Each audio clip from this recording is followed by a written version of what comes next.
of it.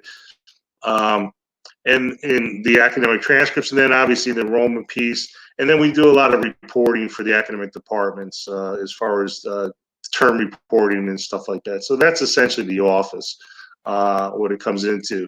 What will happen coming up in the next month a lot, you'll be able to do what we call enrollment verification. We actually work with the clearinghouse, student clearinghouse. It's a national clearinghouse. And students can do that online. They'll be able to do that online in August to verify their enrollment. You may need that for car insurance. You may need that for various things. So that's the one thing you'll be able to do once August hits and that information is sent to the National Student Clearinghouse. You can do it online. If you contact us, we can do it in person. We prefer you do it online. Right now, we are operating remotely, so that's been a challenge for us. And we're actually looking to be coming back to the college on August 17th. My team will be back in the college, kind of a skeleton crew because of the social distancing, but that's where we'll be right now. So that's a long answer to a short question, I guess. No, that was great. And actually, there was a technical glitch on my end, and I forgot to hit the live broadcast. So now everybody's coming in now, but they are like, "Who are you?" So let me just do a quick, very, very quick recap. This is Frank Cooper, and you didn't miss much. It was mostly just him and I chatting the whole first couple of minutes. But this is Frank Cooper. He is our executive director for the Office of Records and Registration. And the only thing that you missed is just an overview of his office, which I believe you hopefully came in about halfway through, but he kind of just overviewed some of the resources. And I'm going to go ahead and also just put their website. It's just recreg.tcnj.edu into the chat as well, so that you have an opportunity to see that. But really, overview, summary. It's records, it's registration. They manage PAWS, which is the online student record system that your student's going to be accessing. They run the academic calendar, which we're going to talk about in a couple of minutes. They do the final exam schedule. They have a team of advisors, so all of the incoming transfer credits. So whether you were an incoming transfer student family, the credits being evaluated, or if you have AP scores that have just come in, if you have a high school student who's coming in, his office does that, and they do a million more things that he was much better at articulating than I was, but that'll at least give the brief overview, and I'm so sorry they missed our fun little intro. No, you're like Captain Energy. You said that really quickly, so that was good. This is the quick 20-second spiel. Okay, so that was just really the broad overview, but don't worry, everybody at home, you didn't miss the big nuts and bolts. And what I was hoping, Frank, that we could really start off with now tonight was just talking about what has transpired for our students between kind of that beginning or end of May when the online orientation opened up. And for our first year students, they obviously had a first semester worksheet. For our provisional students, they had a separate provisional student worksheet. And then for our transfer students, they go do a separate process in and of itself. But really June, it gets a bit quiet here for the students, but not for us. We're doing a lot of pre-registration. So I was hoping that maybe you could talk for a minute or two about kind of helping the parents understand what transpired over the month of June. And leading up to, again, now the transfer orientation is passed, that was last week, but leading up to this big week for us, which is all of our incoming first year and provisional students attending virtual orientation. Yeah, well, we actually we started in June with what we call the first semester worksheet. We actually sent your son or daughter basically a form. It's a survey, and it starts the advising process. And it was really getting their preferences. What do they like? What do they don't like? Kind of introduced them to our first semester program, where they got to choose like 8 courses. Hopefully they've gotten one of those courses as far as the first semester program. It's called FSP. And it was basically us gathering information to help students register for courses for the fall. Now, what's going on? What happened? That process basically starts out with our academic departments actually are going to register students for all the required courses. So we're first of all making sure that all the students are getting what they need to get off to the right start, that they're in the right sequence, and that they have the right academic courses within their major. Obviously, as a biology major, you want to have biology. As a chemistry major, you're going to have chemistry. So those types of things. So the departments did that. And then we also, we call it the FSP load. We took all the information from the students' choices of their first semester program. And the first semester program is really a high it's writing intensive course, but they also have themes within the courses, and so students had choices based on the course descriptions and the title of the courses, and we mixed all that up and we tried to then fit that within their schedule. So we blocked their scheduling with their first semester worksheet, and then the last thing would be, if required, a liberal learning course. So we asked what their preference is as far as liberal learning. Now, do you like history as opposed to English? Do you like math as opposed to science? How does that fit in? And we try to give students that course. And then the last thing, which is happening just since July 1st, or actually July 8th, we actually got a listing of all the all the AP scores. So we're in the process, and some of that's happening now, but most of that, there's been changes based on your AP credit. And we kind of took the tack that if you've got an AP credit, that you're going to want that credit. So we've given them credit for that course, and then we put them into the higher level. Like obviously, if they had AP Calculus 1, we'd give them credit for the Calc 1. And students will move into Calculus 2. So that's happening now. So at this point, as far as our freshmen are concerned, our first year students, they should basically have a full schedule. And that's what next week's going to be all about for them, is that they'll be meeting with their academic departments. They'll be reviewing their academic schedule. They'll be going over their curriculum and so forth. And it's a chance for them, students, to make adjustments. We don't think there's going to be a big need to make a lot of adjustments, because I think the faculty have done a really good job, and they're ensuring that you have the courses you need as far as your degree requirements. So that's happening, but there will be an opportunity to make adjustments if need be. But that's kind of where we are right now with the scheduling process. Transfers is a little bit different. Transfers was done primarily by the academic departments. Mm-hmm. They looked at the courses that came in from whatever the community college students were coming from, or from the other four-year schools. And then they worked around, well, what does the student now need to continue in their program? They registered the students, and hopefully they got most of that worked out last week at the orientation program for transfer students. So that's pretty good as far as that goes. So does that help? Awesome. That's great. And you actually answered the next question a bit, which was what was going to be happening in the academic department sessions this week for our first year and our provisional students. So I will say, and I'll just stress a little bit that I changed, that I addressed last week.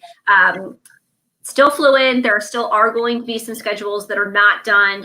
In particular, I would say that the sciences, because we got the AP scores 2 weeks later than we normally do. I know that this week they have been, last week now, it's already Sunday night. Last week, they were feverishly trying to get as many of those AP adjustments as possible, but there will still be some scheduling changes potentially coming up. And for my families that have students that are going to be commuting to campus, there will be an opportunity in virtual, or well, generally orientation this year, virtual. This is the time that they would be having that conversation with their department for, this is the schedule that I have, but I'm commuting to campus. I live an hour, 45 minutes away or whatnot. Is there an opportunity to kind of rework some things that might make it a little bit easier for my schedule? And if there's an opportunity to do that, those are the types of scheduling changes that will be made. That being said, I have an 8 a.m. class and I don't really like 8 a.m. classes, or I have a 6 p.m. class. I really like 6 p.m. classes. Frank, you can touch on that a little bit, but that's a little bit where we, where we might not be able to make everybody happy. I know that we make that joke all the time, Frank, when we do this session in person. Yeah. Yeah, you can blame me for the 8 o'clock classes. That's just part of life and part of what it is. I like to look at the positive. At least we'll get them out of bed to take the 8 o'clock class. So that's the time piece may not be something that your students really excited about, but I'll stress two things. One, our focus is getting them into the classes that they need. I understand it may not be a perfect system. It may not be the exact schedule they want, but how the college will continue to do advising going forward is that you get an assignment window. And we're going to talk a little bit more about this in a minute.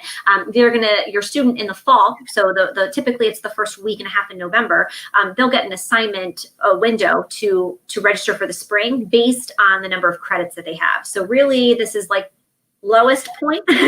Everybody on campus already registered for their classes back in the beginning of April. So at each semester, as you get going here, it's going to get a little bit easier for your student to craft the right sections, the right times. But really the focus right now, and especially with everything going on, is look, we want your student to graduate in 4 years.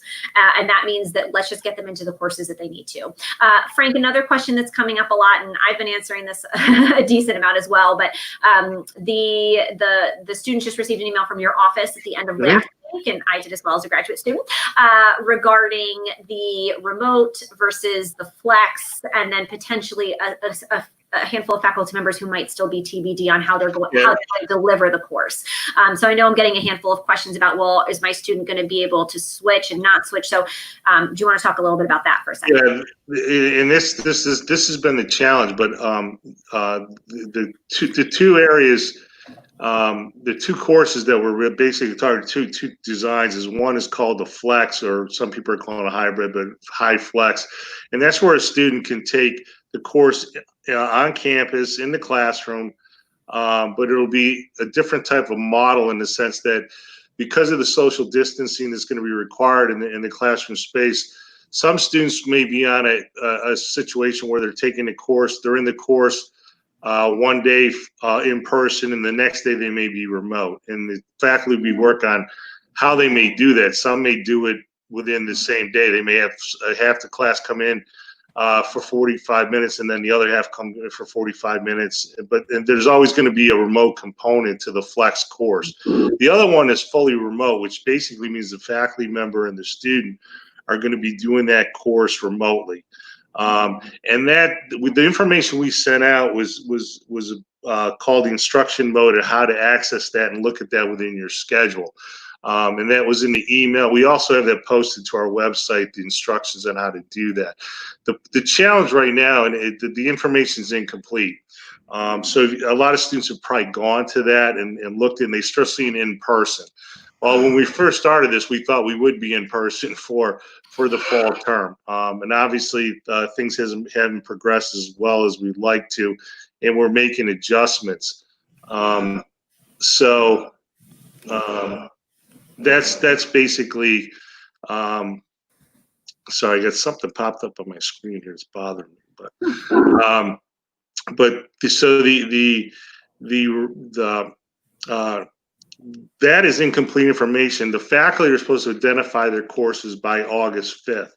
So that's happening right now. And about a third of the faculty have done what they want. As far as there's really going to be three options that you'll see. One is going to be flex.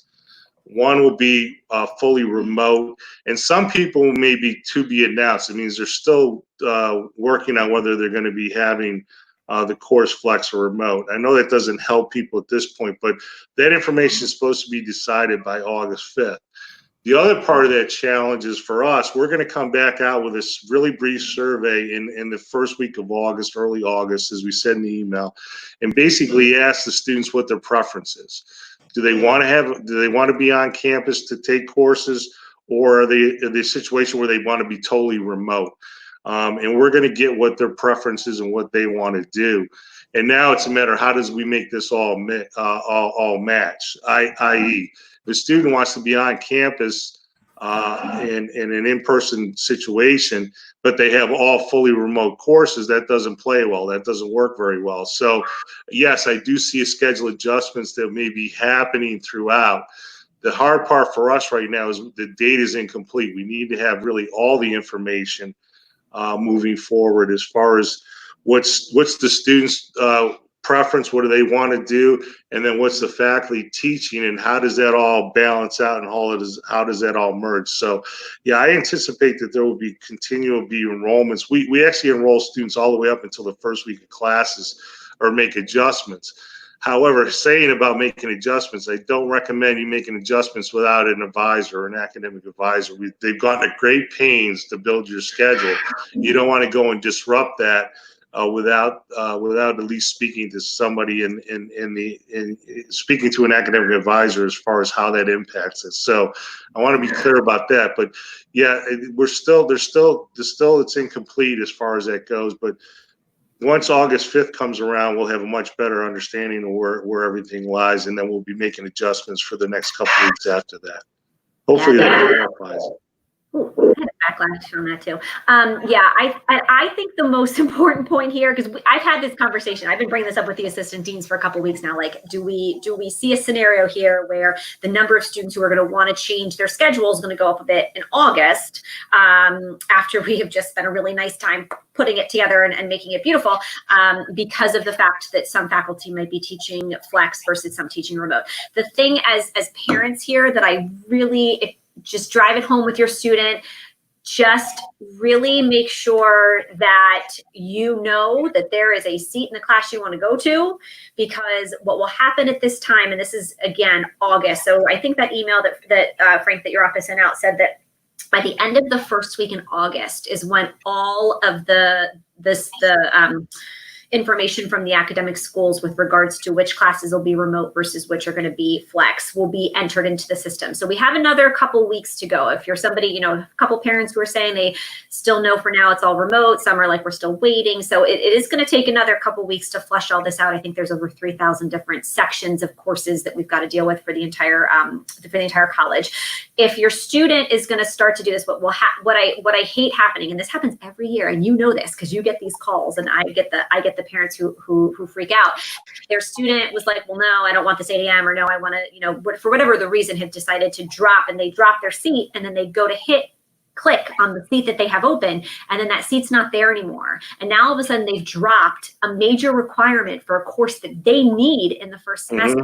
And they're sitting there going, oh crap, what do I do? So parents, I just really want to stress, I know that it's difficult. I know your student has a style in which they want to learn, and they're really trying to hedge their bets into getting one or the other.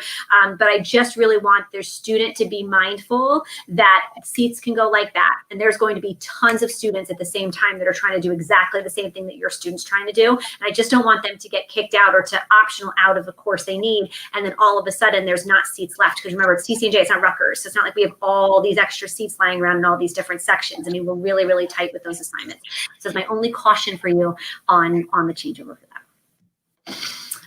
Okay, so thanks so much, Frank, for that. Let's talk a little bit, shifting gears, about how their schedule is going to look like they're taking 9 classes and they're really not. Oh, so, gosh, yes. We're moving into that portion of our little fun here with the parents. So I thought that we could talk a little bit about, there's 4 for my first year. And again, this is more so for my transfer students and families, a little bit less for you unless you have an incoming freshman level transfer. But for my first year students and my provisional students, this is going to be important. There's going to be what looks to be 3 or 4 extra classes on your student's schedule that are outside of the 4 that they typically take as an incoming new student, or 3 for my provisional group. And we're gonna go through them. So the first is the SRP 099. I'm just going to talk really briefly about that. That stands for Summer Reading Program. That is the summer reading assignment that we require all of our incoming first year students to participate in. The book is called Sweat by Lynn Nottage, and it's actually a play in a book. And they've had this information in their online orientation, and I just updated it because I met with Tabitha Delangelo, who is the coordinator for our summer reading program this year. She's a faculty member in our School of Education.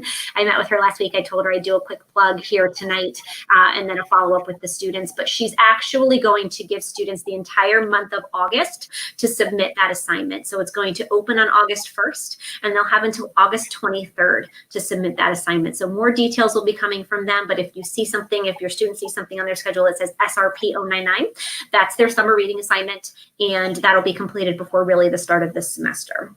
The second one is the seminar, the 099 course. Frank, do you want to tackle that one, or you want me to tackle that one? No, it's fine. The 099 course is actually the continuation of kind of like the transition program that Lindsay so wonderfully runs, and goes into the academic departments, where the academic departments will handle the 099 is kind of like an advising type of situation, and continuing about what's actually, how does this all fit into your department? How does your, there'll be things about career opportunities, and other advising areas that'll take place. So that's to keep the momentum going as far as you developing a rapport with your department, and taking all the things like, well, this is kind of tough this year because we're not going to have an overseas study abroad program, but eventually we'll get back to that. How would study abroad fit into your scheduling? How would I want to get a minor in communications? How would that fit? And that's the opportunity to start understanding how these other things will fit into your academic schedules. Because we don't want to overload you right now with all this information. So this will be stuff that you'll have an opportunity to talk with someone in the department. Most of those courses are run by the assistant deans. They kind of know, they're jack of all trades. They know a lot about everything. So they're the type of people that can help you, like as far as understanding all the opportunities academically that are available to you in this course. So if you want to add to that, Lindsay, go ahead. No, that was great. The only thing I was going to add was that their NSO 55, which is their online orientation over the summer, is actually going to continue into the fall semester, and we're going to facilitate some additional supplemental items that are going to complement the 099 seminars. And when your student, we'll talk a little bit in a minute, because there were a couple questions before about Module 4 and the online orientation, which talks about what we're talking about with you tonight. So that'll continue and supplement the 099 courses. I lost my train of thought on that, but yeah, all sorts of good stuff that's coming there with those. Oh, that's what I said. There's just a brief description in the online orientation module 4 that's going to cover what the 099 is for that student, and it's a little misleading. I'll say that. So most times the number is in 099. For example, AMM 099 is going to be the seminar first seminar for the School of Arts and Communication, but all of my engineers are 095. So it's 09 something. We'll leave it at that for the seminar. But no, I thought that was great, Frank. All right. And then why don't you jump in and talk about IDS, the magic of IDS 102. Yeah. Literacy. IDS 102 is a requirement for graduation. It's actually our information proficiency course. And it's an online module. So that's why you won't see a classroom or anything else. It's totally online. There's basically 5 components of the module. What I always encourage students is especially if you're going to be on campus and taking courses, is give yourself a couple weeks with coming in with welcome week and coming into the classes and meeting other people and getting to know people. But this module, you want to start about the 2nd or 3rd week of the semester, because one, it does help you as far as how to use the library resources, how do you document papers and so forth. So there's a point to it. So you want to take the course, and basically you can bang out a module a day or a module a week, but you don't want it hanging over your head come midterms. So you want to get in, you want to do it, you want to take it and go through the modules. It's basically you read the modules, you answer the questions. It's good information, and you basically, it's a pass fail as far as the course goes, and it will help the students as far as how to use the resources especially within the library, and how to use information and technology. So that's the main point with that. So great. And then the last one. Ooh, sorry, everybody. The last one is IDS 103, which is the community engaged learning requirement for our students. And do you want to talk about that for a minute? Yeah, the community engaged learning, the IDS 103, you won't see in your schedule right now. The Bonner Center, or they'll be reaching out. It will be a course that'll be either taken in the fall or the spring. It's basically your community service, your community engaged learning, and they're doing like theme concepts, kind of like our first seminar program, where they want to give students like a choice as far as what they're interested in and where they want to conduct their service learning. So it's actually going to be like an additional registration process, but that'll be coordinated through the Bonner Center. And you'll see that it could appear in your schedule for the fall or the spring. So just so you're aware that that's something that will be coming. It's not on your schedule right now. You shouldn't get nervous about it, but that will happen come the first week or so of the school year. Awesome, thank you. So yeah, so again, it's going to look like your student might be taking a whole lot of classes, but again, just to summarize, the SRP 099, the seminar program that ends in mostly 099, first year seminar for either the department or the school, IDS 102 and IDS 103, those are all what we considered new student requirements that are kind of a one and done. So a lot of times when we get to orientation, everybody's like, why does it look like my student's taking 9 classes? Well, some of those are just really quick requirements, but they're really only taking the 4. Technically full-time is 3 course units, but most of our incoming students are taking 4. Our engineers, I believe, take 5. So hopefully that kind of clears up some stuff. And again, what happened with online orientation this week was that I sent an email to the students in the course. And again, this was also a few days prior to transfer orientation last week, that walked them through just the courses in there. So it's all in module 4 of their online orientation. The other thing that we put in there that we hope will be helpful for your student to take a look at and just review prior to meeting with their departments this week for virtual orientation, we included 2 tutorials. The first was how to find your schedule in Pause. Pause is not the most user-friendly interface. Our students grow to love it, but it's not inherently a super easy interface to work with. So there's a really, and again, these are 2 to 3 minute videos. I know that the Gen Z right now has the attention span of 8 seconds, so it will be a little bit more than 8 seconds, but I promise you it's 2 to 3 minutes. I sat through and watched both of them and I was fine. But you're gonna be able to, Frank's laughing because he has 2 rising high school juniors, and he knows that that's true. But a quick 2 to 3 minute video on how to find the class in Pause. And then the other tutorial that we wanted them to watch was how to research like specific liberal learning classes. So just a quick, very brief reminder for my parents. Liberal learning is what the College of New Jersey refers to as its general education courses. Your students coming to a liberal arts college. By nature, that just means that we feel they should take a variety of subjects outside of their specific content area to make them a more well-rounded individual and graduate, to get out there and to get all sorts of awesome job opportunities and acceptances into graduate school or wherever the course may be for them 2, 3, 4 years down the road. So we want them to be able to research kind of how to find a class and how to find a specific liberal learning class, just in case there's somebody who might need to be switching a section or to be switching a course and making an adjustment to that schedule sometime next week. So those 2 tutorials are just 2 to 3 minutes, and we just wanted them to take a look at that prior to this week in case it's coming up. Truth be told, Pause, there's hundreds of tutorials out there on well, maybe not hundreds, but there's dozens on all the different features on how to use Pause. If I sat here and threw that all at your student to do right now, they're already overwhelmed enough. We don't need to be doing, walking them through all of that. So just know that part of the reason I'm also continuing the online orientation through the fall is so that we can continue to touch base with them and give them Pause information and tutorials as they're relevant. So for example, in October, there's going to be a module that comes out that walks them through, hey, here are the things that you need to do to register, right, for November.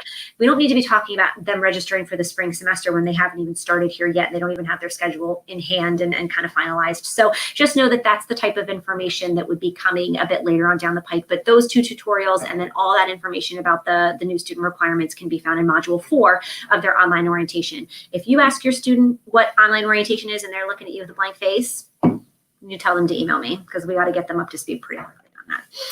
All right, Frank, shifting gears. This is maybe my favorite part, maybe not my favorite part, depending on who you ask. But do you want to do a quick overview of FERPA and the authorized users? All right, FERPA. FERPA is basically the Family Educational Rights and Privacy Act. It's interesting how this works, but basically it started in the 1970s. And as parents now, with your son or daughter in high school, you have actually the right to look at their academic records because you're basically their guardian and so forth.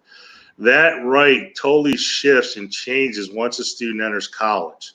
And what that means is that any academic record, you need the student's permission to look at it. And I know we get the argument all the time, well, I'm paying the tuition, how come I can't look at their academic record? So that's the crux of FERPA. So we basically have to follow the federal guidelines as far as the Family Educational Right Privacy Act. So the students actually own that record, and you as a parent would need to get their permission to look at it. So what we ask you is don't put us in the middle of this, is that you need to have that conversation with your son or daughter if you have that need to look at their academic grades, for example. In the old days, my mother, didn't matter FERPA or not, my mother would just rip open the envelope because the grades were mailed home. That doesn't happen anymore. So to look at their grades on pause, you would actually need to be given access to that. And students can do that for you. They can give you access to view their educational records. And here's a statistic that Lindsay always laughs at, but 99.9% of the students are going to give you access to pay the bill. That's a fact. They will give you access to pay the bill. Less than 10% of the students are actually going to give you access to look at their educational records. So if you have that need, mom or dad, to do that, you need to sit down with your son or daughter to have that conversation. So along those lines, I always, and I know that sometimes it's frustrating to parents, but also along those lines, you also, I know, are going to be advocates for your son or daughter. And FERPA doesn't mean you can't talk to somebody at the college. You have every right to call and ask about college.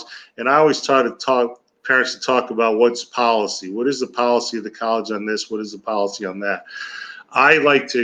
I use a term, and I guess we missed some of the introduction, right, Lindsay? But a little bit. my background, I came to college as a coach, a basketball coach, almost 40 years ago now. So, and so I always see the parents' role as that is to be that of a coach. Your job, your role is basically to encourage, to uplift, sometimes to kick them in the pants, whatever it takes to help them out. In order to do that, you do need information, and it shouldn't, FERPA shouldn't be a reason for you not to be able to get information. You need to, if you feel that your son or daughter's not be treating fairly, then it's more than appropriate to pick up the phone and call somebody and talk to them as far as what policy is. If you want to get specific about their academic, did my student get a D in a psych course? We can't tell you that unless he gives us authorization to do that. So that's where we're saying don't put us in the middle. Get that auxiliary access if you want to do that. And in certain instances, students are sometimes, like I said, they're reluctant to give you access to those records, and statistics bear that out. However, if there's an individual incident involving some course or so forth, they could give you permission to speak to, and mostly it'd probably be me, about a specific case, and they can sign and sign a waiver just for that specific case. That just allows me the freedom to be able to speak candidly and clearly about what's happening. So I hope that's not a convoluted answer, but that's kind of where we are with the FERPA thing. So, like I said, as a coach, you want to have information. You need that information to do the things I'm recommending as far as uplifting and also giving them a little nudge. So that's basically it. And that also goes into the whole. I want to talk a little bit about the academic calendar and where we go as far as their academic progress and how students are doing. A key month for you as a parent, the one thing you want to do is you definitely want to check out the academic calendar because it has key dates within it. And that's even being adjusted because of the social distancing and so forth. We've actually moved our fall break now to Thanksgiving, so the students will be off a full week at Thanksgiving as opposed to having a break in the midterm. But the best month to check in with your son or daughter is going to be in October. In early October, I think the college does a really good job with this. We actually send out a midterm progress to students. Faculty are required to do this, and basically it's through pause, and it actually tells students, green light means they're good to go. Of course, everything's great. Just keep doing what you're doing. A yellow light would mean, okay, there's things you could do better. And that's not a bad thing to get a yellow light, because what it does, it engages them with the faculty member, and they'll be able to come in and talk about the class, what the requirements, how they can do better. So I see a yellow light as actually a positive, because it's the faculty member reaching out to them and say, hey, this is what's going on. the red light is a concern. The red light is where basically we need to get other things, other people involved, possibly tutoring. I know Yvonne was here last week, right? So Yeah. Yvonne's area could help as far as tutoring, getting additional help, and what you needed to do better in the course. So that happens in October. So that's a great time to check in with students. What also is happening in October is they're starting to prepare for registration for the spring term. And the schedule of classes for the spring will get released around the first week of October. And then we go into kind of like an advisement mode where they'll be meeting with their advisors. The 099 class is kicking up. There's things going on. And that's really where they're starting to talk to advisors about preparing for the next semester. So as mom and dad, that's a great time to talk in with your son or daughter. If they're on campus, send them a care package. And that's the time to engage them. So that's the best time for that goes. So awesome. Wait, you got anything you want to add to that? Say goodnight. Pardon me? I said the little ones came in to say goodnight, so I was looking up cool. as you were finishing that. You gotta do that. You gotta do that. Awesome. That's great. And then we covered everything else that I wanted to, the academic calendar and the mid-year progress reports for the last two big things. So for those of you who are in the chat, I threw in there two links. The first is for authorized.user.tcnj.edu, and there's a tutorial on there for how your student can log into Pause and set that up for you to be able to see all those things. And again, they get to choose, I think it's one of 4 different permissions they can give you. The bill is one. I think some contact information is one or whatnot. And then obviously the grades, but they'll be able to input your information into there so that you can start to receive whatever notifications they say yes to on that. And then the other link that I sent you was for the academic calendar. So that'll link you directly there. Like Frank said, there's some tweaking that's still happening, but that's just a really important kind of tool to help support you and helping you support your student, and obviously for your student to have that as well. So I threw those 2 links in the chat. Frank, I was taking a couple of different notes here pertaining to you. So I think we have a few more minutes with you, and then I'm going to jump in because lots of questions tonight as always. But I had a question from a parent named Maureen. She wanted to know, how often can a student overload if they want to take more than 4 classes? Do you happen to know any information on that? Yeah, well, students, the overload is actually a decision by the academic departments.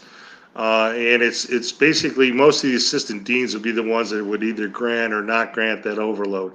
Basically, students can take up to 4.5 units. We're on a unit system.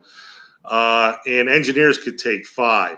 So overload it's not something that is encouraged.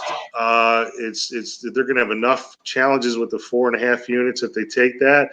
But sometimes that when we get close to graduation or so forth, the student may need an extra half unit or something to graduate. The assistant deans would grant that permission. So that's really totally up to your academic department.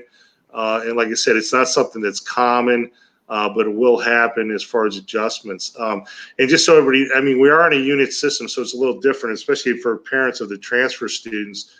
Most colleges are on what they call a credit hour system. We're on a one course unit. Now, one course unit actually equals 4 credits.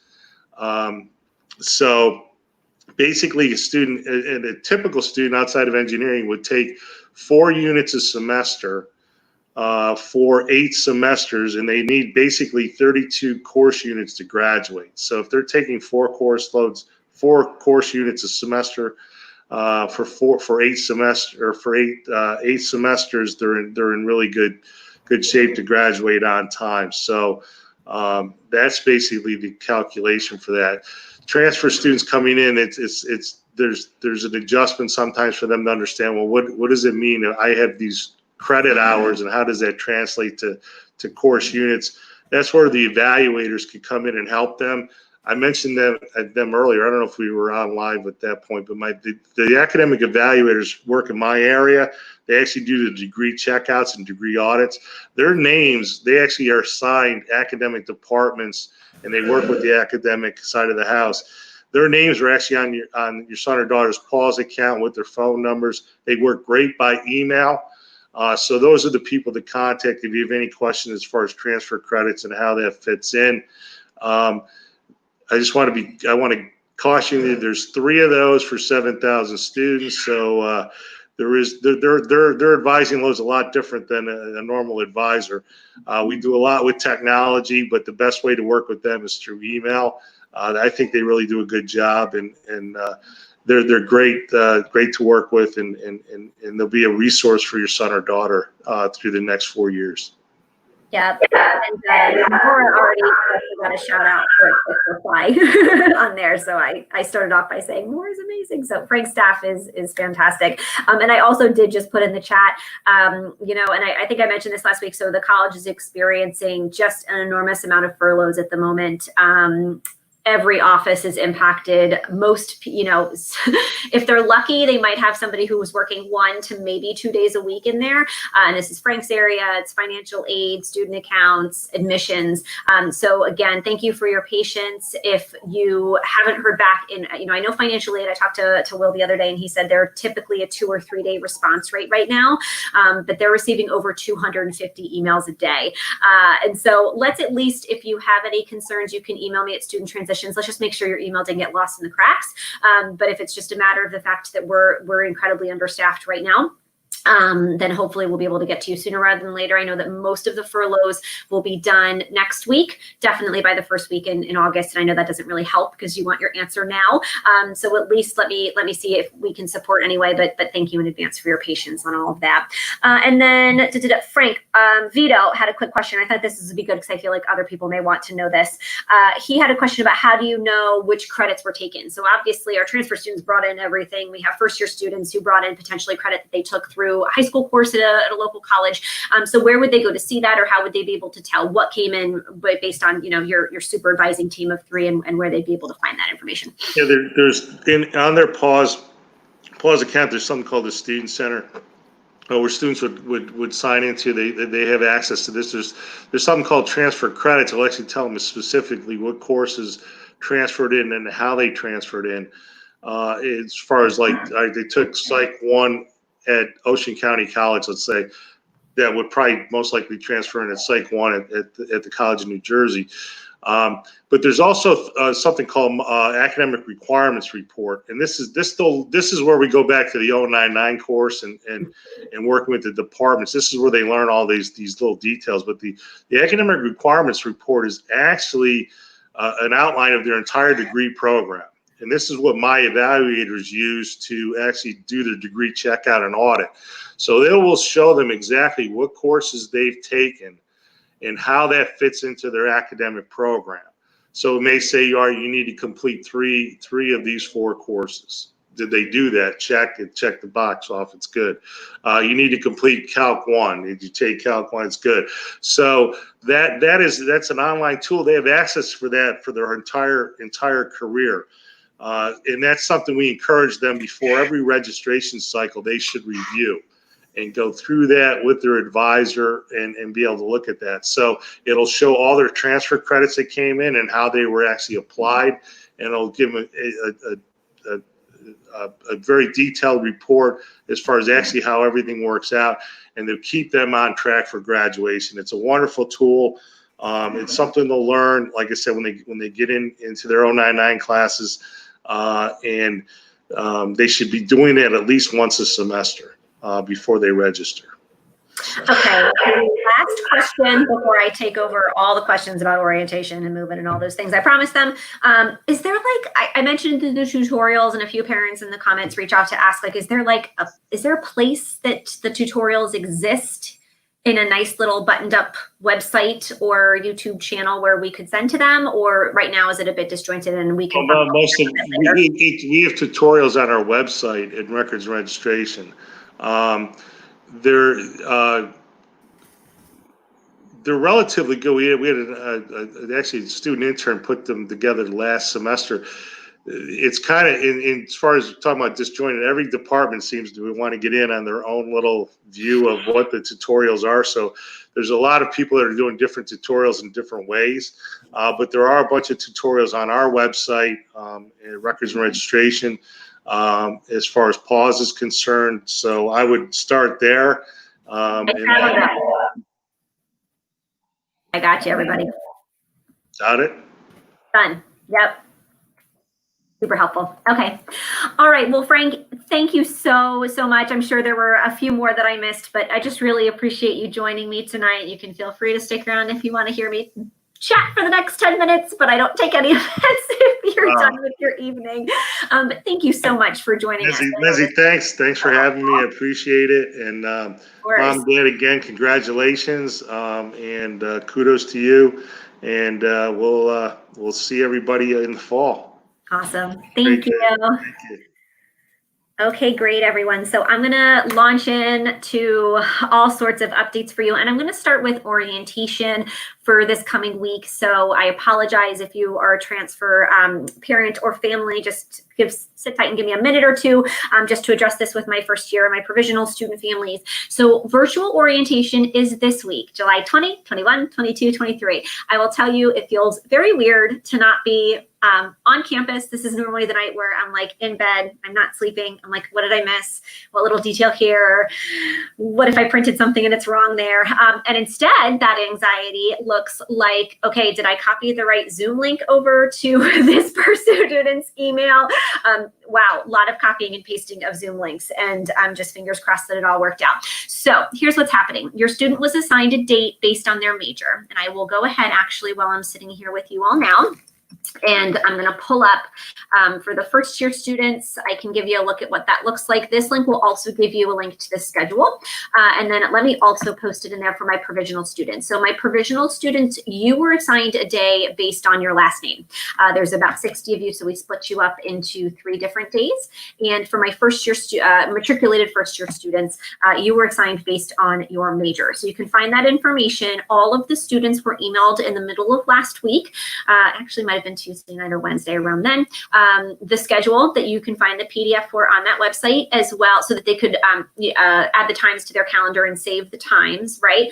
As well as the link to RSVP. So the RSVP link closes at midnight. I would touch base with your student just to see the turnout, and the response rate is pretty good, but we're still trending a bit low on that. If your student does not RSVP tonight, don't tell them. Of course, they can still come. They're still going to get the email, but it would be really great if they RSVP'd and let us know that they're coming.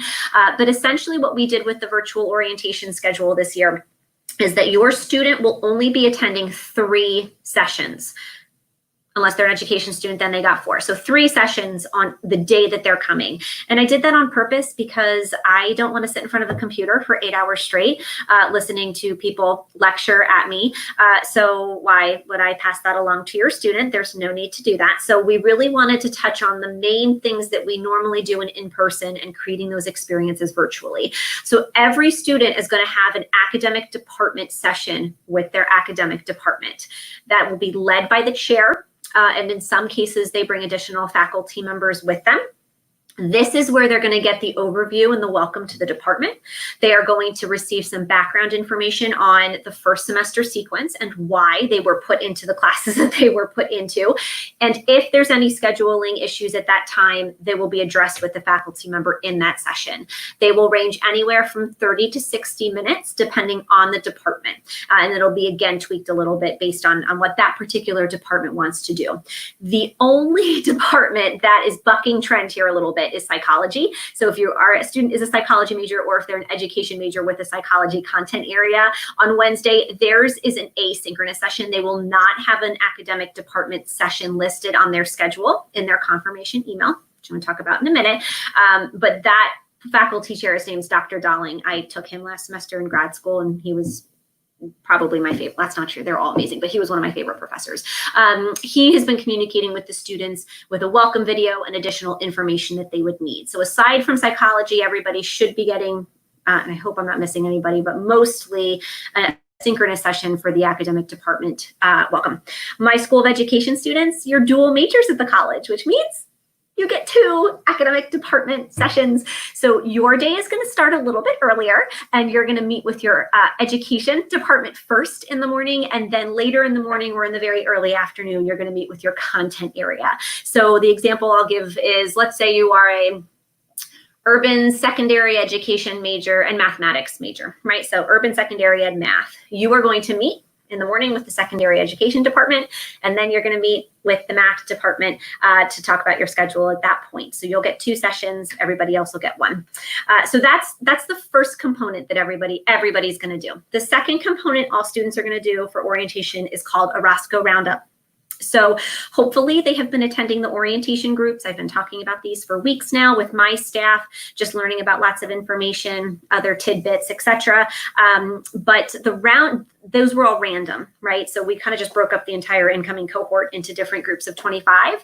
We're going to be doing some team building, some fun activities with the students that they're going to be in class with. So this is a great opportunity to have your student meet other students that are in their incoming major. So we're hosting a Roscoe Roundup for every student on the day of their orientation. And additionally, for my School of Ed students, I have a little, I hope they like this or somebody thinks it's cute, but it's called a morning bell. It's just a quick little bring a cup of coffee. You get my my theme here in the morning right before the School of Ed academic department welcomes, just to kind of connect with some School of Education students. So they technically will have 2 of these roundups, if you will. So academic department session, a Roscoe Roundup, and the last session that they have for orientation is called the TCNJ Signature Experiences. I don't love the name, but I think it's just such an important session for them to go to. So hopefully the reason that your student and you chose TCNJ, well, hopefully there were a few reasons, but one of the big ones is just the opportunity to have some really tangible experiences outside of the classroom. You know, our 5 kind of pillars for the signature experiences, it's a personalized, collaborative, and rigorous education experience, mentored internships, field experiences, and research opportunities, leadership development, global engagement, and community engaged learning. It's not like those 5 are unique to TCNJ. You could potentially, have those experiences at other schools. The cool thing about TCNJ is that you actually can do all 5 if you hustle and you work really hard. And I always tell students, my cousin graduated in 2017 from TCNJ, and she had all 5 checked off by the end of her sophomore year. And I went to a large state school, and I think technically maybe you could say I had 2 of those 5 by the time I graduated. So the cool thing about this panel is that I have 5 staff members on my staff, and each one is going to talk specifically about the signature experience, one particular signature experience that they had. And it's just really helpful to hear that from other students. So those are the 3 things that they're doing. There's breaks in between, again, because I don't like students just kind of sitting there. Everybody's going to get a break for lunch. But those are the 3 items. Okay. So 2 other thoughts on that. 1, every student, the night before their assigned day, will be getting a confirmation email with the links. When I sent out the schedule last week, it didn't have the Zoom links. With good reason, there's a lot of Zoom bombing, there's a lot of issues. We were still collecting data, so I said, all right, the night before, and it went out at 6 p.m. tonight. So if your student's assigned for tomorrow, their email, we had no bounce backs. They should have their email. It was sent to both their TCNJ and their personal. I also believe it was sent to the parents as well. You should have all of the links for the sessions tomorrow. If your student is assigned on Wednesday, they're not going to get that email until Tuesday night at 6 o'clock. So we're releasing it 6 o'clock the night prior to be able to go log in. Starting back where I was originally, there's a lot of copying and pasting last week and over the weekend. So also in your student's email at the very bottom, I have an open Zoom support link session. So basically, I'm going to have Zoom open on my computer all day, well, up until the signature experiences panel, because I'm moderating it. It'll be up all day to support your students. So if there was an incorrect password, if your student's not really sure where they're going, if we had any questions, or what, even if they have a general question they just want to ask me, they can pop into the Zoom.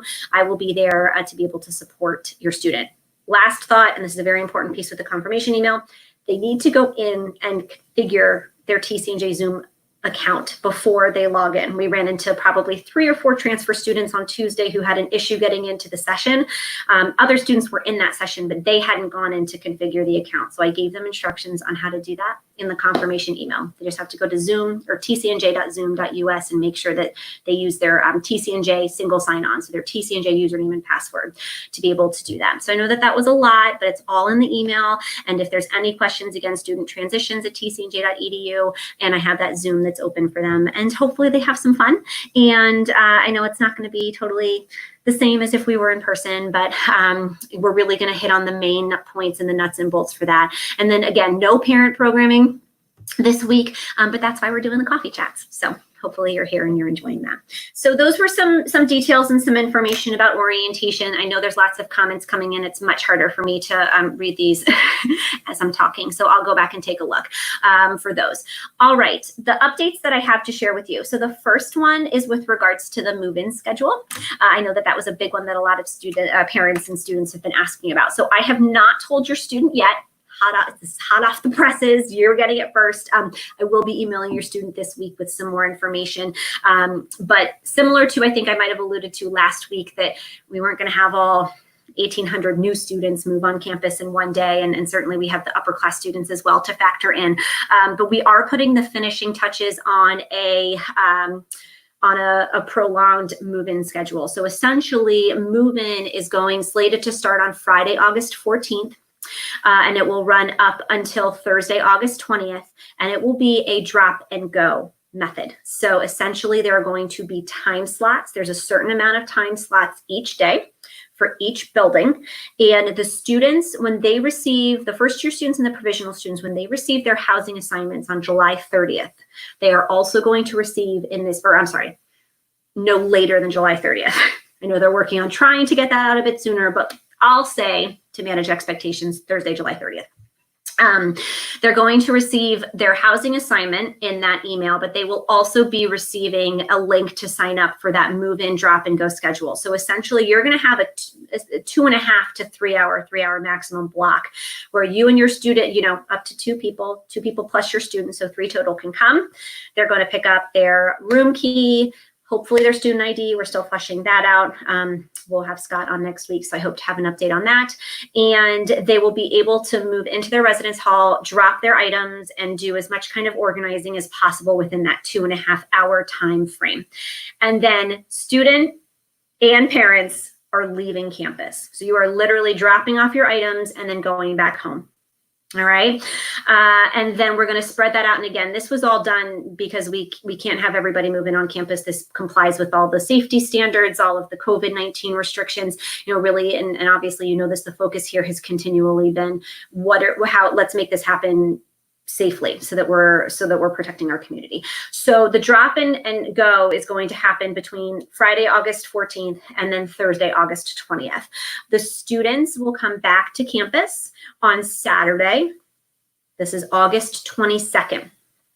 Between, I think the hours are going to be like late morning, early afternoon. There's going to be a 3 to 4 hour window where students will be coming back to campus, and that's obviously to start the fall semester. The parents, this is a drop and go. If you're some parents, let's, make sure we maybe slow down the car enough. I don't want to see anybody coming into lot 5 and barely going 2 miles an hour and the door cuts out and you push your student out and say, okay, see you later. Have a good time, right? Close the door and keep on moving. We can stop the car. But this is really not supposed to be a hangout, go get a cup of coffee or something to eat and do a prolonged goodbye. This is genuinely, you got to drop your student off and off you go. So whatever scenario you might find yourself in, my parents were the ones that pushed me out of the rolling car and said, see you later. We'll have to, make sure that you kind of do your goodbyes and all that stuff, but that's the plan. And then they will have a welcome week. In the spirit of honesty, I got to get through orientation this week, and then we're going to take a look at, okay, what do I want to do versus what can I do safely? But the goal is that their welcome week experience will be a 2.5 day. We'll start in the afternoon on Saturday after lunch.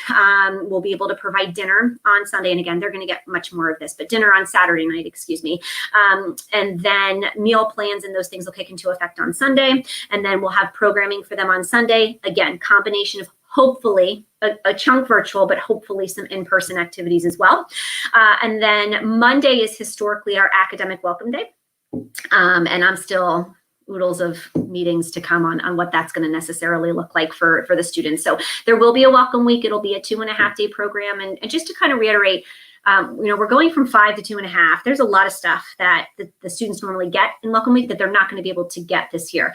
They will still get those opportunities to connect, those opportunities to learn about resources. That's why, in large part, I'm extending the online orientation into the fall semester. My office will be doing continued programming, which is not something that we've ever done before, but we will be retaining some of my staff members, my orientation leaders who never work in the fall. We'll be retaining some of them to lead programmings and opportunities on campus so that the students are still getting that information that they typically would have gotten at Welcome Week within the first kind of 6 weeks of the semester. And, you know, in the spirit of honesty, I think it might be a silver lining because Welcome Week tends to be really overwhelming. So I'm looking at it as a good thing, but your students still going to get all of those resources, all of that information, some really cool activities we're looking at right now to do. But hopefully, I know that might have opened up a Pandora's box of, okay, well, now I have a lot more questions, but just know that more information is coming. But I did receive that was kind of the plan going forward, and we're fleshing out some of those fine-tuned details. So hopefully that answers at least the start of your questions so that you can begin planning about the move-in. There will be potentially an option for students and families who live really far away from campus to be able to come later. So that like Friday move-in slot, the 21st, and then your student wouldn't go home. This is for somebody, say, for example, who's driving 4 or 5 hours one way to come here. The expectation is not, unless you want to, that you would have to do that twice in the span of a couple of days. So I know that they're fleshing out some details just to really address and support our out-of-state students and some of our families, honestly, from New Jersey who are like in the far corner of pockets. So there will be a whole lot more information coming out about the move-in schedule, but hopefully that helps to kind of give you a sense of where we're going with that going forward. So I hope I didn't forget anything. My notes are across the other side of the room. So that was that. And thank you so much, because I know that we're running a few minutes over, but I really appreciate everybody who's staying on so far. The last update that I have for you right now is with regards to dining. So last week, the dining services put together and announced what their meal plans will be. So I'm going to copy and paste this link. Your student, again, will get information from dining when they receive their housing assignment and the move-in schedule, signups, and all sorts of things of that nature. So there will be more details coming, but that website right there, the tcnj.sodexomyway.com, is going to do the meal plans. I think the two big takeaways here with the changes to the meal plans, one is that you're going to be paying for a number of meals per week, and they have different plans based on that. I do believe there's still maybe some points associated with that, but again, I haven't been too privy into the details of what's going on there. That website will have a lot more information. But the big thing is meal equip. So there will not be a meal equivalency period on campus for the fall semester. And the dining experience will be grab and go. So your student's going to show up to the dining hall, select what they want to eat, and then they will receive almost like to-go containers, and then they will be leaving the dining hall and eating back in their rooms. So there will not be any eating in the actual dining halls for the fall. And again, that website will have some information. There should be some more information coming out to the students within the next 2 weeks, but those were really the housing and the dining piece. There were some updates there that I really wanted to share with you tonight. And again, knowing that, of course, we're still kind of fleshing out some of these details and more to come. I have two other quick things I'm going to try to do. The first is health services. I'm going to email my friend Janice this week. I think it would be great to bring her in. The problem is that I am booked. My Sunday nights for now through August 16th, I have a guest speaker coming every week. So keep an ear out or an eye out. I think that it would be beneficial to have a separate chat with her to where we invite the parents so that she can really go over all the protocols for how a student gets, if a student gets sick on campus, what's the protocol for that? What are the expectations of students? We have something called a Roscoe's Pledge where students are going to be making that pledge to help keep our community safe. But because so much of this is outside my area of expertise, I just think getting Janice in here would be fantastic to speak with all of you. That might mean that we do like a midweek, like a Tuesday or Wednesday night chat. I'm not really sure what that will look like. So I am going to follow up with her and I'll get back to you. And if whatever, regardless of her schedule, if that doesn't work, I know and I hear you that the health questions are mounting, and I'm going to try to get you some information on that as soon as I can. And I know that they're in the process of trying to wrap up that as well, because we're soon. We got a couple weeks to go and then we're back. So that's one area. The other area too that I'm curious if the parents would be interested in learning a little bit more about is kind of what an online class could look like. I was thinking about maybe doing a demo. There's a woman on campus that I have in mind that I think could be really helpful to kind of walk through and talk about, you know, what Canvas is, what it could potentially look like. I mean, I know that the online orientation course is modeled that has a lot of the functionality, but I know a big concern here is, you know, everybody wants flex because they don't want the remote, but our faculty have been doing some really awesome things with remote, and it will be remote in part, even if you're in flex. So I don't know if I can make that one happen. I think at a minimum, I could carve out some time in one of the next sessions to kind of screen share and show you what Canvas looks like. I mean, you could go in and look if your student allows you to do that, but I just thought it might be helpful to give you a sense of all of the, you know, what I think, or what I used to think, or what you might think of what an online classes.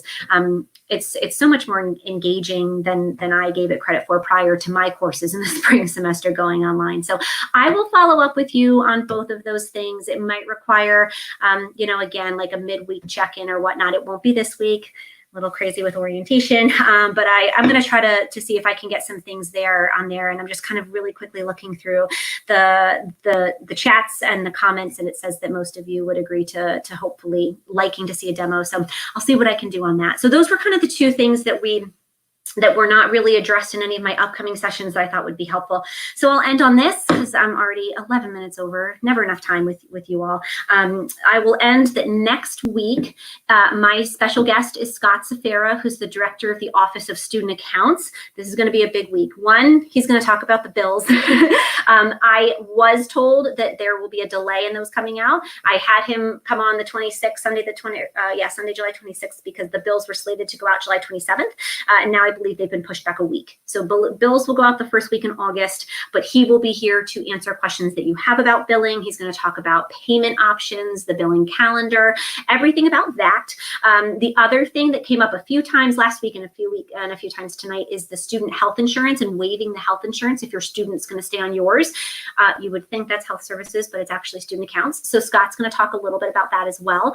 And parking services and the ID card fall under him as well. So he's kind of got an umbrella of a few different offices that report to him. But Scott will be my guest next week, and look forward to another email about midweek with an RSVP for that. But otherwise, thank you so much again for joining us. I'm sorry if I didn't get to your question.